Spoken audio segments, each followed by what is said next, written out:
Yes, it is certainly my pleasure to introduce our guest speaker today, Dr. Susan Cadell, who is a social researcher and professor in the School of Social Work at Renison University College, which is affiliated with the University of Waterloo in Ontario. Susan's research concerns death, dying, and bereavement, particularly positive outcomes of caregiving and grief. Susan is passionate about talking about grief. Her most recent projects concern grief in COVID, medical assistance in dying, and healing tattoos. She's also the co-founder, along with Dr. Mary Ellen McDonald, of Grief Matters. So thank you for being with us today, Susan, and for sharing with us. My my pleasure. Thank you very much. I am going to take a second and share my screen with you. Everybody can see. Apparently, I use the word passionate a lot, and you're gonna hear the word passionate in and of itself this morning quite a bit, or this afternoon for you, I guess. So I'm going to talk to you today about compassionate communities, and I want to thank you for inviting me to do this. I look forward to talking with you all today, and I am appreciative of the opportunity. Um, there we go. So I am going to do a little bit more of an introduction to myself and where I'm from, tell you some stories. We're going to look at some definitions, some concepts, discuss that a little bit, and then it will be time for your questions.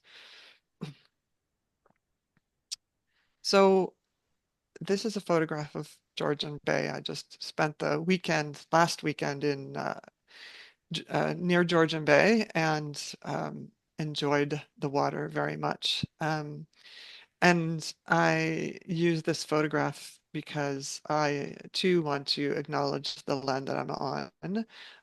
I live on the Haldimand Tract. It is known as Kitchener-Waterloo. The Haldimand Tract is an area on either side of the Grand River. And it is land that was promised to the Haudenosaunee, the Anishinaabeg, and the Adirondack peoples.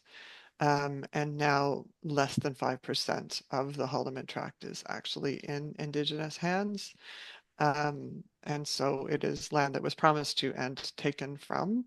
And I personally live very near to the initial land back camp, and I'm grateful to be friends with the co-founders who now run a community center for Indigenous queer people and their allies.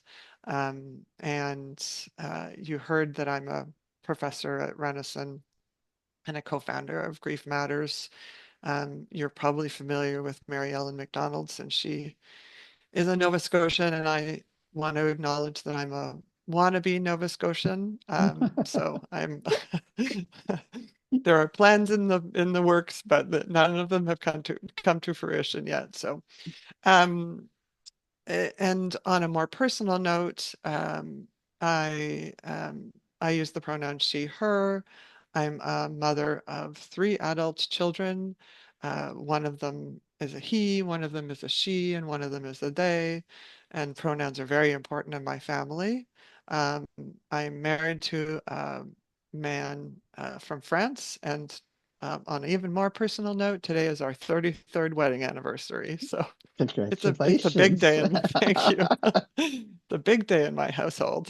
Um, and when I first married, I wouldn't refer to my husband as my husband because my best friend at whose home I was married couldn't, at the time, 33 years ago, marry his partner. And so until he could marry, um, I didn't refer to my husband as my husband. And the one of the co-founders of the land back camp has gifted me with the term of being queer adjacent that I embrace completely. And in terms of m- more personal story of grief and my introduction to grief, I've written on the Grief Matters blog about how grief found me. So if you want to read more about that and about how a number of my friends in the 90s died of HIV and AIDS, you'll find that information there. So on to the stories. Stories are a wonderful thing, and I'm going to tell you a few, and I will tell you their source later on. So this is a story of a book group having a difficult year. The year is 2020, and one of our book group members is diagnosed with a brain tumor, and one of the oh, I just used hours, so this I meant to tell you that later, but this is really my book group. So one of our book group members was diagnosed with a brain tumor, and during the pandemic. Another, we found various ways to support her, and then at the end of life, and then she died, and then later in the year, another of our book club members, her husband was diagnosed with cancer, and we rallied around our book club member so that she could care for her husband at home. So this is, in 2020, what's happening as of March 2020, and we can't be close to one another, and we still managed to support one another, and we supported our member who was caring for her husband so that he was able to die at home, and he died at home um, on the 24th of December, and the we we still tell those stories today in our book group. I meant to tell you that story as a book group, but it's too close to my heart. Apparently, I can't depersonalize it. So that's a story of a book club.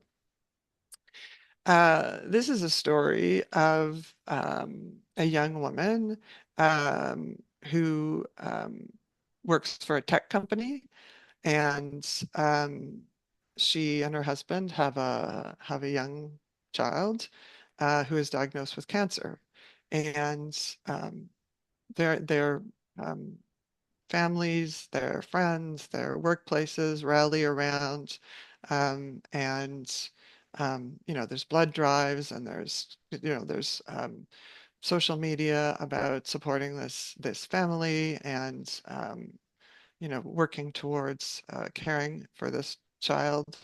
And the the child dies, and the woman's workplace tells her, this tech company tells her that she can take all the time that she wants, and that she should return to work when she's ready. And she feels enormously supported by that. Um, this is a story about Yasmina, and this is not a representative photograph. It's just a similar photograph. Yasmina is an 80-year-old who lives in Canada and is the oldest of 8 siblings. And her youngest brother, for whom she had always cared for like a son, died unexpectedly at the age of 60 from diabetes complications, all the way around the world in Dubai. Their final conversation was on an instant messaging app that ended with a heart gif as she instructed him to go to the hospital to be cared for. When she looks at that heart gif now, she feels devastated. She fears losing the digital memories that they shared, their voice notes, their pictures, and their gifts. But Yasmina struggles with technology. So she seeks help. She goes to her local library, where a librarian enlists the help of a local tech experts that she knows of. This includes a mobile repair shop, a software engineer, and students, and a professor from the local university in the Department of Computer Science. With all of their support, Yasmina finds comfort knowing that her cherished memories will be safely preserved. Um, this is a story of a young man whose twin brother had died, and his soccer team notices that he's only wearing long sleeves, and they're worried as the anniversary of his twin brother's death approaches. They're worried that perhaps he is self-harming, and um, the soccer team members approach the coach for advice on dealing with their teammate. This is a story of someone who has a tattoo that's on the back of her shoulder. It's not visible, but she uh, visits a healthcare practitioner who asks about her, whether she has any tattoos or whether she's planning any. And she talks about this tattoo, which is a representation of the notion of continuing bonds, because it connects her daughter Angelina, who is alive and well, with the wearer's grandparents who had died, and Angelina had never met them.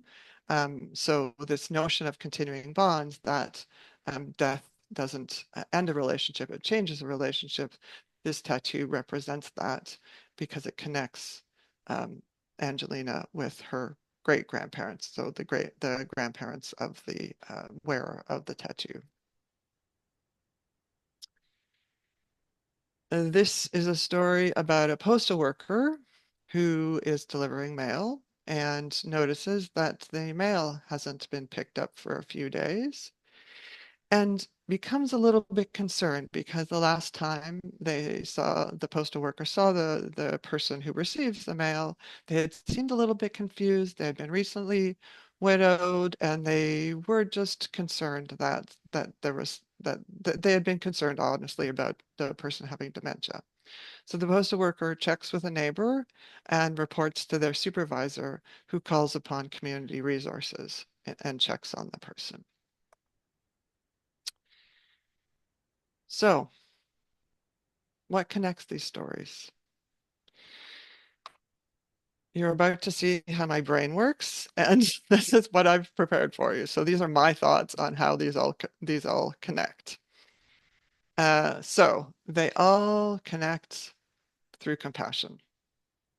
So that's the act of understanding others and other situations.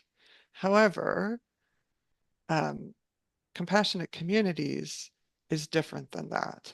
So compassion is a big concept and involves kindness and being kind to others, and letting the person with only two items in the line in front of you at the supermarket when you have more than them, and the small acts of saying hello to people, acknowledging them. Those are all the kinds of acts of compassion. We could think of lots of different kinds of acts of compassion.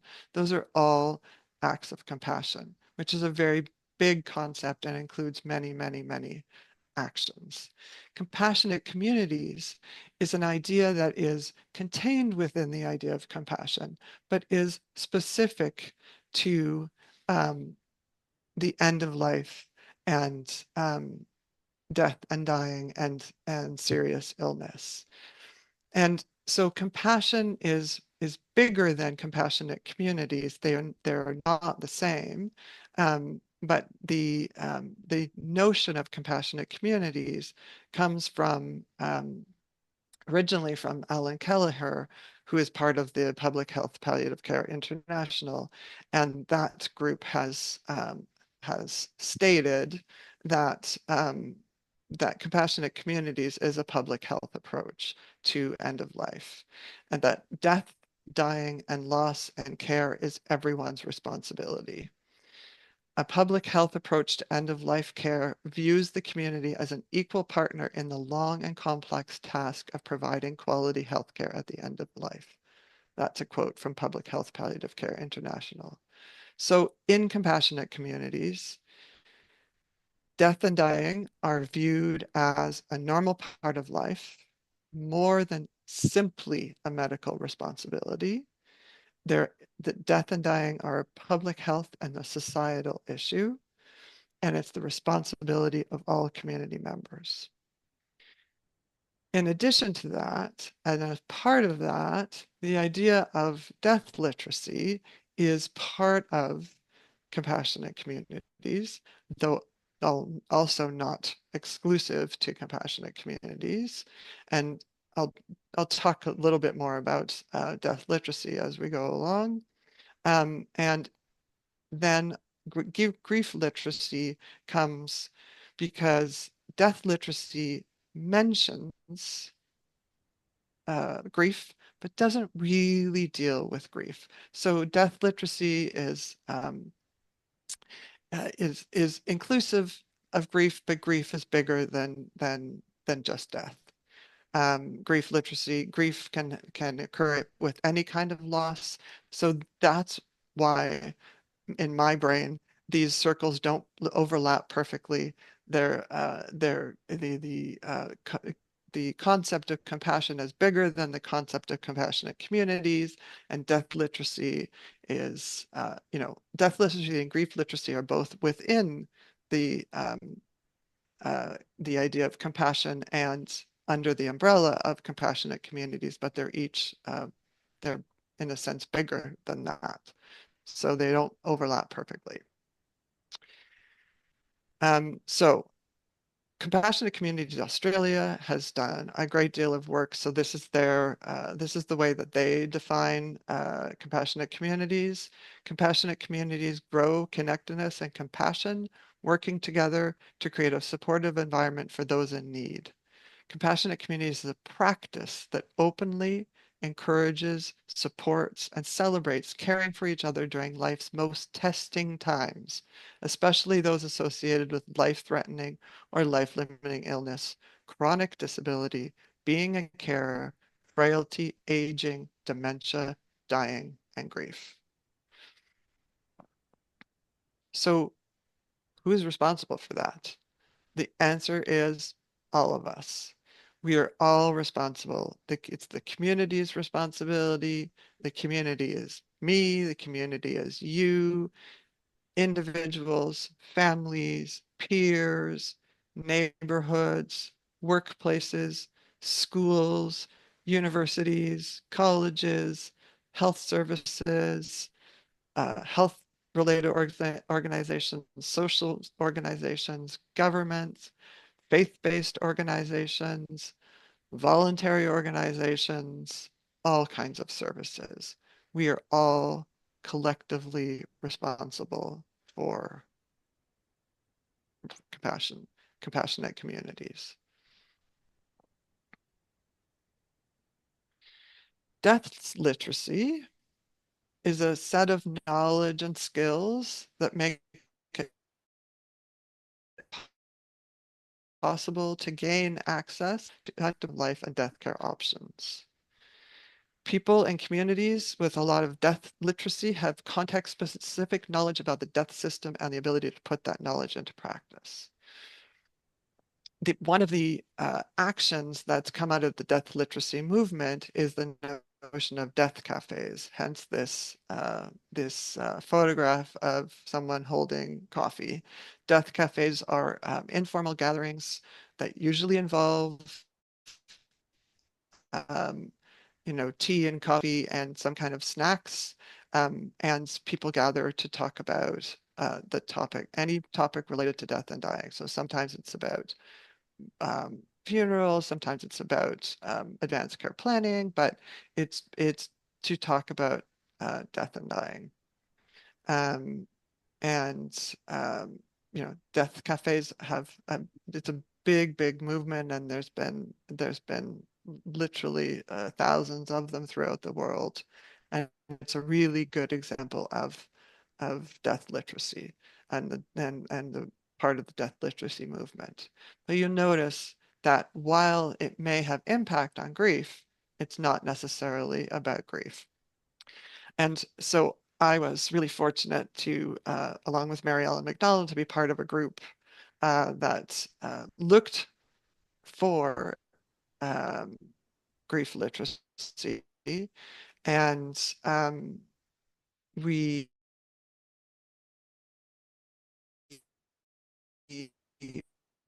were, talk about health and palliative care, happened upon the notion of death literacy mentioning grief, and then went looking for grief literacy, found it mentioned in the literature, but we never could find a definition. So we decided that we could make the definition.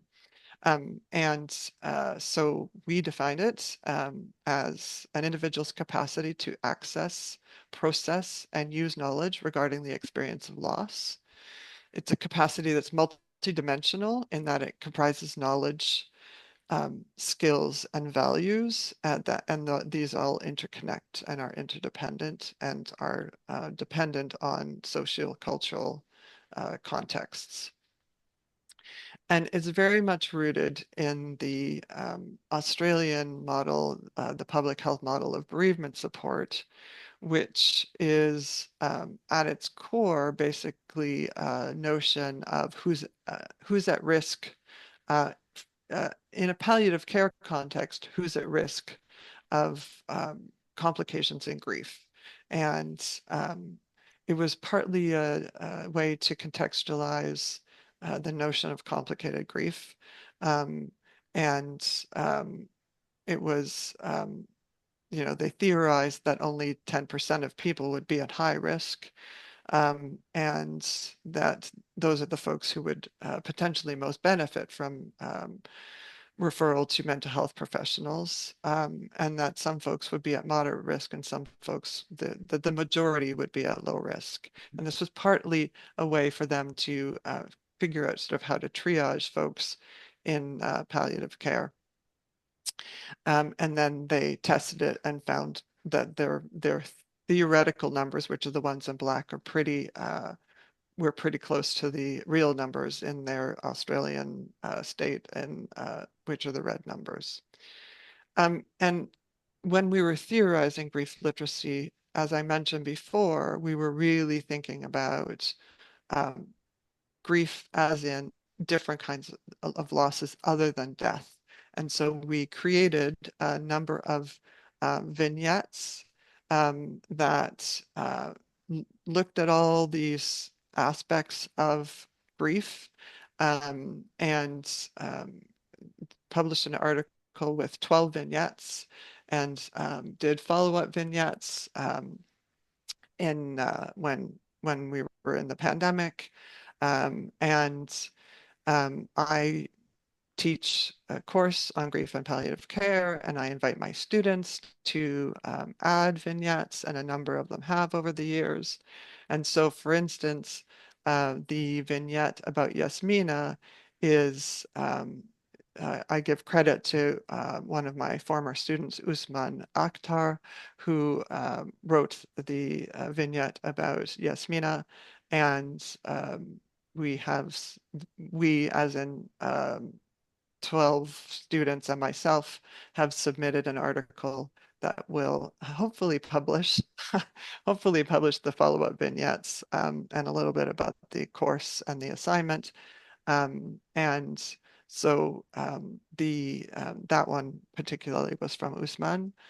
Um, and the other vignettes, as I managed to identify the book group was my own experience. The other vignettes are from experiences of folks that, or the other stories that I told you. One's based on one of the vignettes that's in the original article, and others are stories that I've sort of composited from stories that I've been told over the years through research and through my personal life. Because, as you can imagine, people tell me stories about grief because usually I'm talking about it. So grief literacy is, when you think about that circle, is bigger than death, but it's part of the compassionate communities movement. And just going back to that public health model of bereavement support, what's really, really important about that triangle is that 100% of people can benefit from grief literacy. So the more we know about grief, the better we can support one another. And 100% of people, no matter what their risk factors, can benefit from that. So passion. Why am I passionate about this?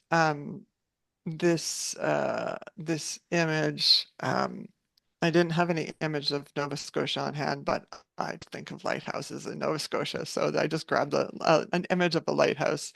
But this is this is why I'm passionate about this and why I was so happy to do this. I think Nova Scotia has so much potential to lead, and of course, the this association to be a huge part of that. Um, but I think that the in my research, um, as I mentioned, the country of Australia has done a lot of work and has a compassionate communities movement. And there are a few other countries in the world that have done as much work. There are some communities in Canada that have compassionate communities charters or statements. Um, I am not aware of any provinces that have it, that have undertaken a compassionate communities process. And I am really excited about the idea that Nova Scotia might, and certainly the work that's already being done through um, Nova Scotia Hospice Palliative Care Association, Nova Scotia Health, the Nova Scotia Grief Alliance. There's just so much happening in Nova Scotia already that has the possibility to contribute to further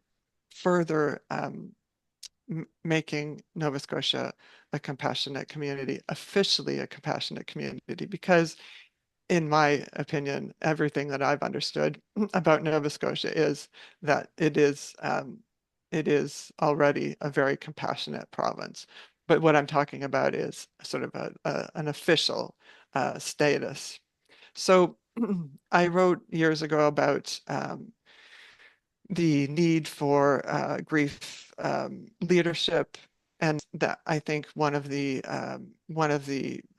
other reasons that I'm passionate about this is that I think that Nova Scotia and the Nova Scotia Hospice Palliative Care Association is in a really great position to provide grief leadership and to provide grief leadership skills. So I've shared here a little bit of information about grief leadership, ways that grief leadership can be provided. And you know, there's various ways and things that obviously this organization is already doing that are already happening in the province. So as you can tell, I'm passionate about this, and I'm hoping that you too can be passionate about this.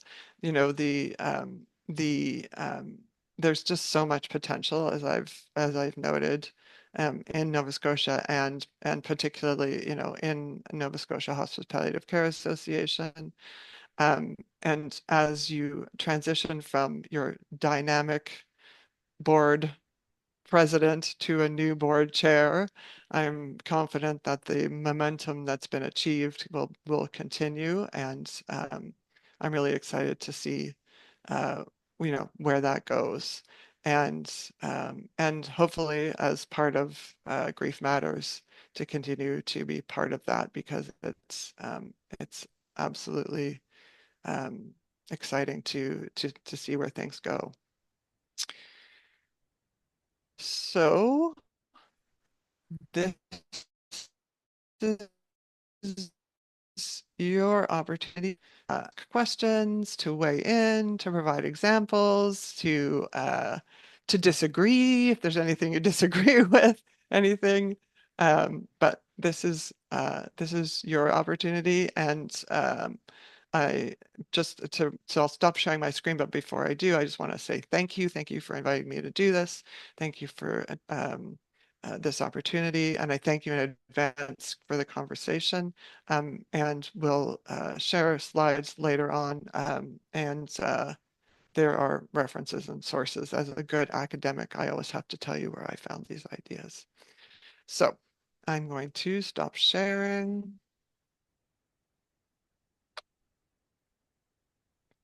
and hope that someone has a question. Who would like to begin the questions? Anyone?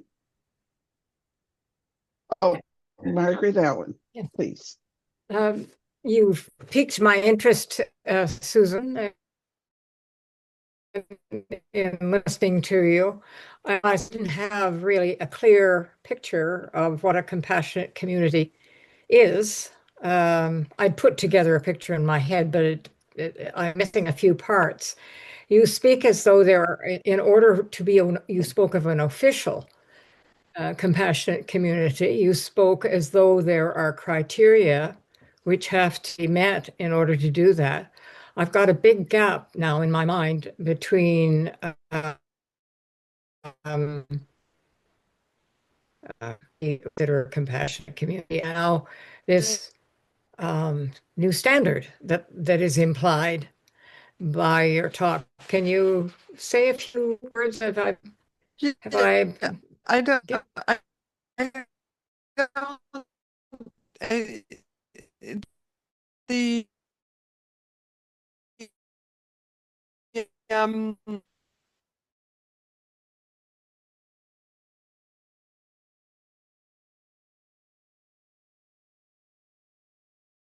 there, there's a charter that was written by Ellen Kelleher. And, you know, there are places, like I believe, for instance, the city of Ottawa has signed on to the charter, but the in my understanding, it's more about sort of the self-declaration and you know, the self-examination and the, you know, the sort of the connection with the community. And so there's lots of resources um, for um, for thinking about how to do this. Um, but like I said, I think there's already a lot of instances of how this is occurring in Nova Scotia, in this organization in particular. And so it would just be like the official piece of it would just be a matter of sort of communally self-declaring. And yes, and then I think the most official thing is sort of signing on to the charter. But you can sign on to the charter and then not really be doing anything. So that the you know the devil's in the details. You have to you have to keep on doing it and demonstrate how you're doing it so that people actually know that it's happening. So so it's almost aspiring. If you say you are, then you aspire that you're aspiring to be, and that sort of galvanizes people to say, "Ah, we are compassionate. Therefore, we should be doing things this way." and Yes. and in aspiring and inspiring, because Yeah. it's quite possible that people are already doing things that they hadn't thought about it that way, and that, you know, sort of that will help them to do more of it. So Right, right. Thank you. yeah, you're welcome. Anyone else? I have a question. Uh, oh, Marlene, please go ahead. Marlene LeBlanc. Hold on. Yep, I'm clicking in here. It just takes time to find out where all the components are to click in. Number one, I really love the presentation today. I have to say that from the start. I work a great deal with accessibility to French services in primary healthcare. And when I'm looking at language barriers, when it's relating to grief and compassionate care, to to me, it's not someone who's 89 or end of life that should be learning another language. That's always a concern because, especially when they're stressed or the family is stressed, they tend to revert to their mother tongue. So, is there any development that can be done or is done concerning that accessibility? Off the top of my head, I'm not aware of any, but it's a great point, and absolutely. Um, oh, I'm very curious. There's two things happening in my head at the same time. One is, because I think about these vignettes, and we work so much in grief literacy with these vignettes because they do such a good job of illustrating grief literacy, but also compassionate communities. And I'm thinking that's a vignette that we don't have yet in terms of ensuring language services. So there's that. But the other one is absolutely like it's so important um, to be providing services um, in the language of people's choice, because you're absolutely right. And stress um, in in um, in illness, that language capacity uh, it is, the people don't necessarily have as much choice, or so yeah, that's I'm gonna go look. If I Okay. find anything, I'll let you know. But I And think another thing I just want to thank add, you. I'm Yeah. sorry I have a dog here that just heard a car go by. Okay. Anyway, another thing that I want to state is that being in a rural community, you have a lot of that. You have a lot of people helping people. Hmm. And sometimes it's not necessarily family members, it's individuals that just care. Yep. And it is such a blessing when you have those people around you that are concerned or just for your well-being as well, not just for the person who's ill or at end of life. So to me, um, I am blessed that I am in a rural community, that you see that part and you see um, that help that's coming around. And it's just not just saying, well, if you need me, come and get me. It's Hmm. the idea that they embark automatically in the situation and uh, give their hand into it. Like it's not, Right. the Right. action is there. Right. And that makes me think about some of the grief leadership things that I was talking about.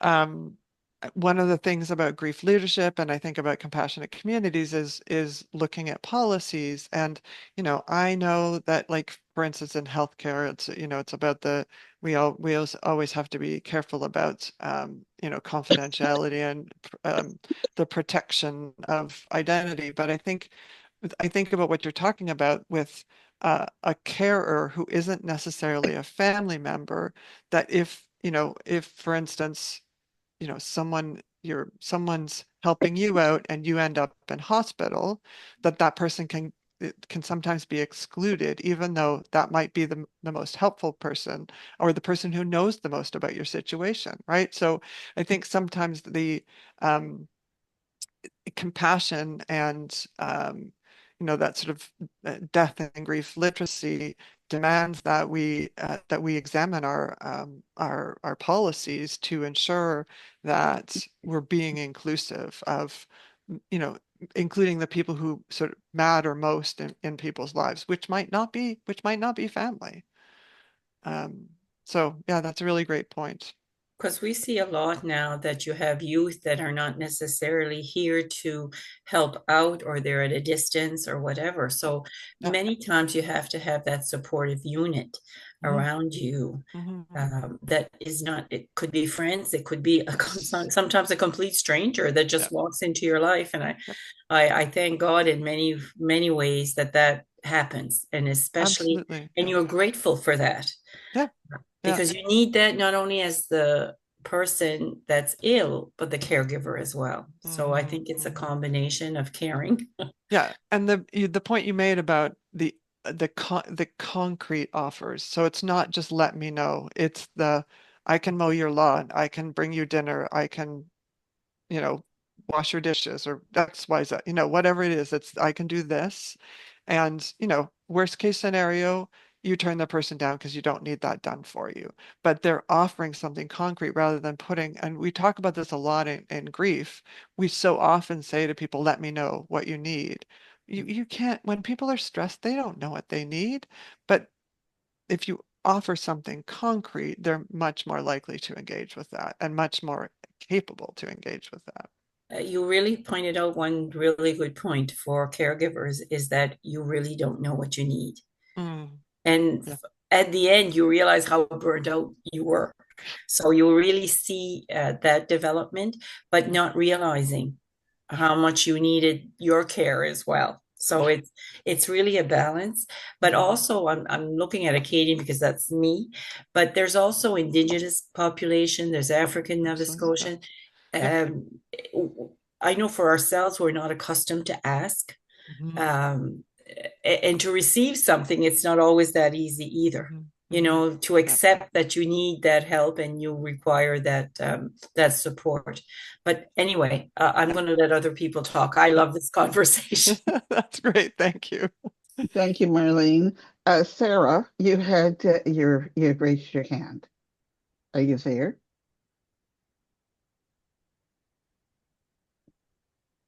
Christian, perhaps you may like to expand on what you've just said about what the organization is doing, what you've just written. Wonderful. Okay. Firstly, I want to say thank you so much, Susan, for this wonderful presentation. I really appreciate that. And also, I just mentioned that Sarah mentioned that they are in the Valley Grief Library. They are providing resources in French, and always saying that it's very important to bring this multilingual and multicultural lens when taking care of a community with a diversity. So, and also to let you know that the Healing Pathways Grieving Well platform that NHPCA launched on the 1st of April is planning to include more resources in French, so that we are looking forward to, adding more to that. And also, if you have any resources available, and I will always appreciate the sharing of those information with us. Thank you. Thank you That's so great. much. Christian. One thing I'd like to add, if it's possible, Anne, is just to add that if you require some information or some things that can help you along, especially concerning the French projects, please, Anne, share my contact information with Christian as well. So if he requires any additional information, we'd be glad to help. Wonderful. Thank you so much, Marilyn. Very good. Sarah, was there anything that you wanted to bring forward? I'm not sure. Can you hear me? Pardon me? I don't think my microphone's working. Okay, I'll ask a question when Sarah's getting here. Earlier on, Susan, you mentioned that compassionate communities is a public health approach. Would you expand on that a little bit so that we're all coming from the same thing? I mean, the public health approach to palliative care is, public health means that it concerns us all, right? It's not just the medical, it's not just the healthcare system, and that it's all of us. And so the public health approach to palliative care is about understanding that, we all need to work together to recognize death and dying as a normal part, as a typical part of life. Thank you. That sort of really capitalizes a thought. I was, because when you said public health, you can think of all kinds of things. Yeah. Any other questions? I thought I saw someone with Celeste, you have a Yes. comment. Hi, I'm Celeste. I'm country friend Ganesh. I'm sorry I joined a couple minutes late, so perhaps you already spoke to this, but when you were talking about compassionate communities, it occurred to me that there's some work underway in Nova Scotia led by a gentleman by the name of Barry Braun. It's the Happy Communities Project. Now, it's not quite the same, but I do see there is an opportunity for some partnership in that regard because some of the work that they're doing as an organization with communities and municipalities is about addressing those issues of social isolation and connecting with your communities and your neighbors. And when I think about, the work around grief literacy, deaf literacy, et cetera, in compassionate communities, very often people feel very isolated in their grief. And they think that's a walk they're doing on their own. So I think there may be, and I having met with Barry on a few occasions, I think he would be very open to kind of talking about where these two things may intersect. That's a great idea. Yeah, I'd love to know more about that. But 100% I agree with what you're saying. And I think one of the, with grief literacy particularly, we often talk about it in terms of the epidemic of loneliness, right? And there's so many approaches to combating loneliness. And, I think part of it is understanding, what people are going through, but compassion is a huge part of that. So, and again, that's another sort of intersecting circle, but the compassionate communities definitely can have an impact, a positive impact on loneliness. Absolutely. Yeah, and it occurred to me too about just how Nova Scotia has such an aging population. So I do a lot of work in a rural community in Richmond County that Marlene actually works in. So there's this reluctance on the part of a lot of older adults who have kind of come from that old generation to talk about their grief openly and they're very much they don't want to burden their family members and there's really kind of no outlet and what have you. So it just kind of hits me really profoundly when we're working with older adults who are losing their partners of 60, 70 years. Yeah, yeah, absolutely. Thank you, Celeste. Susan, And can you hear me now? I think I've worked out my microphone. go ahead, Sarah. Susan, it's Sarah in the Valley. We met up in Montreal with the Grief Library, and I'd just like to jump on the cultural context, but also the rural impact. So with the Grief Library, it's provincial. It goes through the mailbox for every community, but also I loved your example of the book club. So right now with the NSHPCA grant, we're putting together book in a bag for like book club members. So your book club can do something on grief. So one of these books where, you just get in a bag, a large print, 7 copies of a regular print to jump on that. But also the thing about differences in cultural, I picked up a book the other day when I was at the library and it was all about a Vietnamese lens. And I was just thinking, oh, that's that whole demographic that moved here to Nova Scotia in the 70s. And so this book for children was talking about that, carrying on that enduring legacy of the grandmother and trying to teach these grandchildren about that story. And it had dementia elements, and it was just a gorgeous book. But the idea of encouraging people to increase this grief literacy for normalizing these conversations with children. And so a lot of that can be done with books. And I love the idea of the book club. And also, I just wanted to say hello. And I saw you asked about sharing. I will make a PDF of the slides for lovely. Thank that you. to be sent out, and it does have my contact info in it. And yeah, I mean, yeah, big shout out the library program in the Valley. I think I said this when we met in Montreal. I think it needs to be nationwide, not just to Nova Scotia, but it is another example of how well Nova Scotia is doing. But the other thing I just want to say briefly is we can talk about grief without using the word grief. Mm. right? And I think that's really important. We don't have to use to the comment earlier about people don't necessarily want to talk about it per se.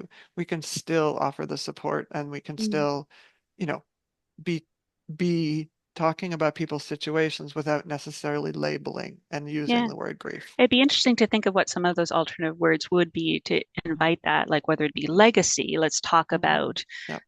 Connections or Yep. inherited, whatever. Yep. Anyway, fascinating. Thank you This very is much. obviously a topic that's of high interest and we could continue speaking all afternoon. However, I'm going to ask Janet Carver if she would please say a few words. Thank you,